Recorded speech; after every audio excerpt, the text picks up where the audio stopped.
Sanibonani, welcome back to enye video. Ngiyabonga kakhulu for coming.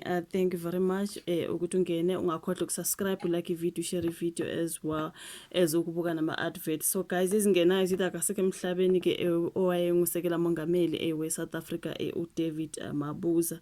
Izindaba ezitrendayo njengamanje unobhala jikele we-ANC umnumzana uFikile Mbalula uthumele umlayezo ke ezwakalisa ekushaqeka ngokudlula emhlabeni kwalo wayeyiphindi kaMengameli ke umnumzana uDavid Mabuza.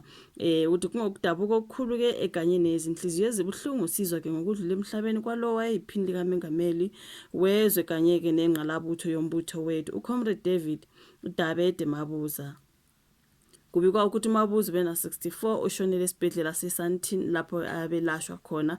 Uqhubeke wathi Mabuza wanikela impilo yakhe ekusebenzeleni abantu baseNingizimu Afrika kusukela ezinsukwini zakhe emzabalazweni wokulwa nobandlululo kuya ke ebuholini bakhe njengondunankulu waseMpumalanga futhi kamuva njengephini likaMengameli wayelungu leqembu elizinikele elaliphethe amagugu obumbano ukuziphatha kanye ke noguquko egameni leAfrican National Congress esidluliswa amaze duduzo emndenini wakhe abangani amaqabane kanye nabantu baseNingizimu Afrika. Silahlekelwe umthandi wezwe umlweli wenkululeko nomholi osebenze ngokuzithoba nangokuqiniseka. So ke izona ndaba ke ezingenayo ekuthiwa ke akasekho emhlabeni wayeliphindi kaMengameli ubaba uDavid Mabuza kuthiwa ke ushonele esibhedlela emva kokugula ke okwesikhathi. So yamin sengathi umoya wakungalala uphumule and then condolences to umndeni wakhe ngisho ke neSouth Africa yonke nje bafethu alohlanga lungehlanga.